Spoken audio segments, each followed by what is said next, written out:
哭完了，我就暗下决心，我证明给你看。我的体检报告打开以后，校医和在场的同事都震惊了。我是慧觉，河北唐山人，今年54岁，是一名中学老师。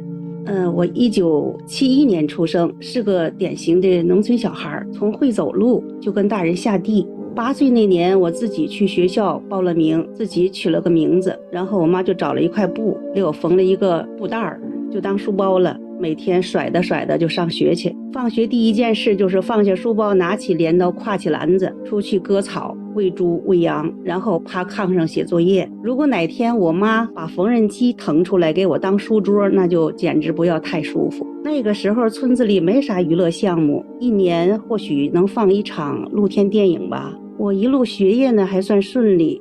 1986年我上了高一，快过年的时候我就去买明信片，突然的就被其中的一张给吸引了。唐三藏头戴五佛冠，身披红袈裟，手捻佛珠，微微抬眼看向远方的天空。我心里有个声音大喊着，这是我的衣服。我激动万分啊，买了好多张寄给我初中的好朋友们，剩下的通通加进了课本，做了书签。从那时候起，我脑海中就印了2个字：修行出家。然而我终究还是过起了凡夫俗子的日子，考学、毕业、结婚、生子，柴米油盐，吵吵闹闹。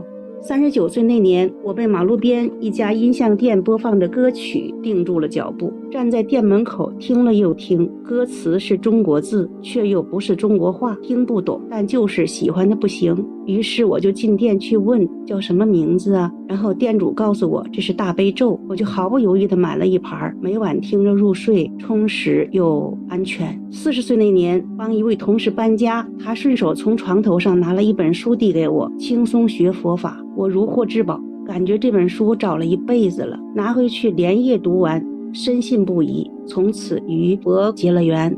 清华学长和我在同一个小县城，我俩呢也都是乳腺癌术后，他比我早1年。在我化疗期间，他给了我很多指导，让我能吃好睡好。放疗结束后，我浑身僵硬疼痛，他更是每天给我按摩艾灸，坚持了很长时间，把一个木头棒子给柔软了。清华姐、吴伟姐、舒锦和我组成了一个共修小群。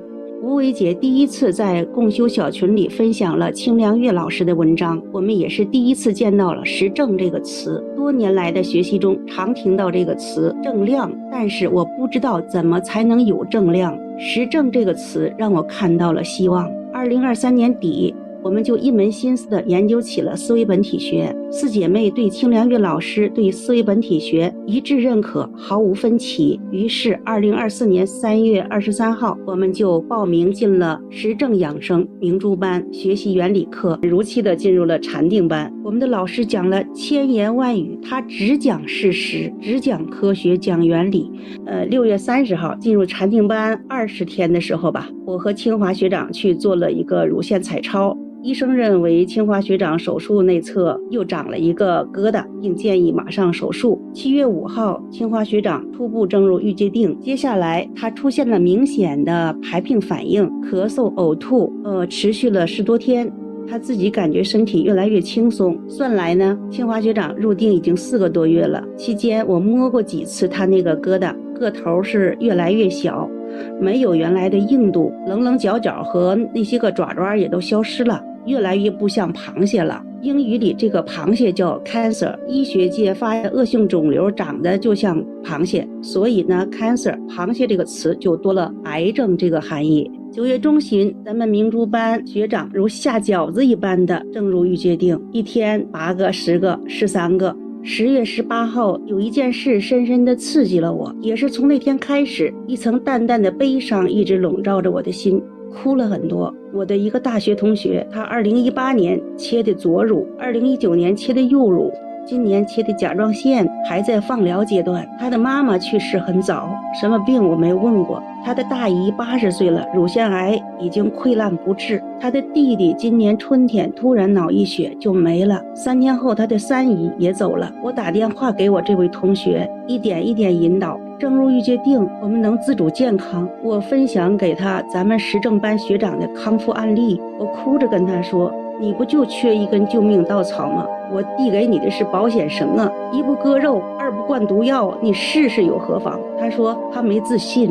我知道他不是没自信，他是信不过我自己没正道，没有说服力，所以哭完了我就暗下决心，我不说了，不劝了，我证明给你看，我要让你主动来找我问思维本体咋报名来着？10月21号晚上，香坤学长连麦，他连麦的目的呢，就是想在结课前抓住机会表达对老师和学长们的感恩。他那么年轻，每天被疼痛折磨，但他有点力气就画圈圈。他说他记得老师讲的电梯理论，他相信每画一圈就往上走一点。香坤学长在麦上哭，我在下边哭。我好惭愧啊，吃嘛嘛香，身体倍儿胖，赋闲在家却总是找借口躺平，有什么脸面自称修行人呢？香坤学长的录音我听了3遍，听一遍哭一场。从那天开始，我对自己下了狠手。10月31号的0点，我洗漱完毕，很困了，很想睡，又想起香坤学长说的话，画一圈就往上走一点。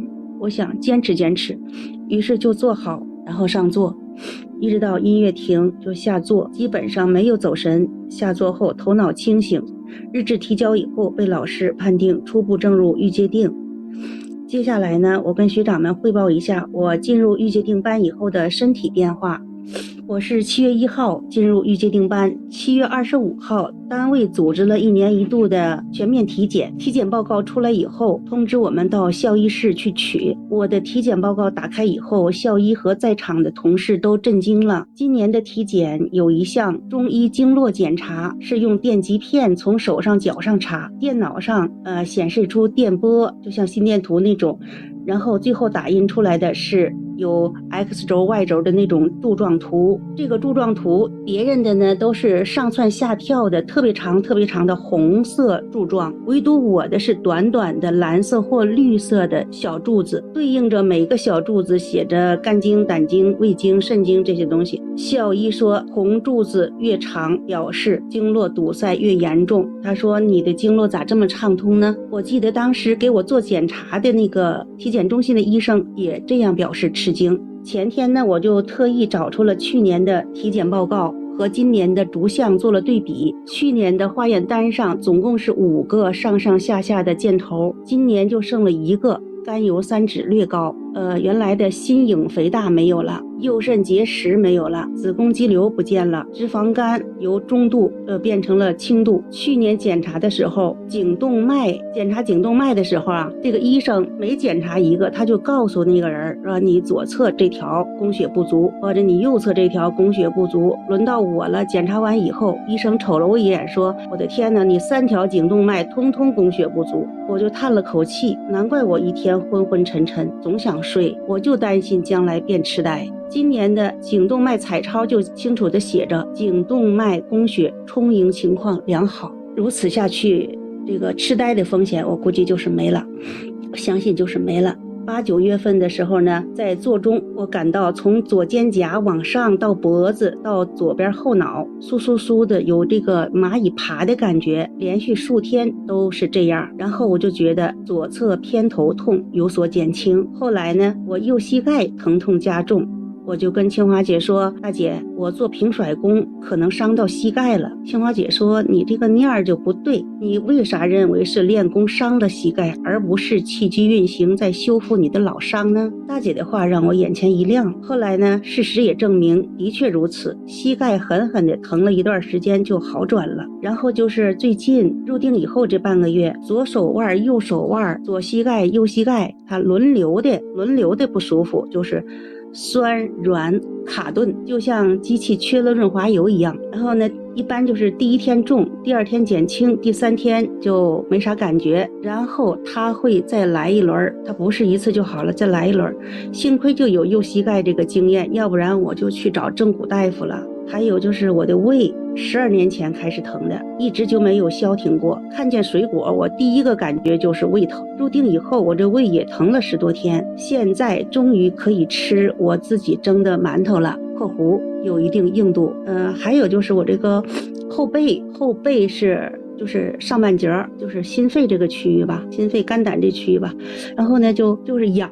特别痒了好几天，痒完之后就开始出又凉又黏的汗，然后每天我要换大概3件上衣，就是不换就不行，夏天我都没换这么勤过。然后就是现在也这样，跟供暖没关系，它就是又凉又黏，让你很不舒服，就必须得换衣服，必须擦干。我估计就是那种化疗药物啊，慢慢再往外排。原来的我呢很刚强，不会也不屑于表达什么柔情蜜意，跟人说个对不起呀、谢谢呀还是可以，感恩就有点说不出口。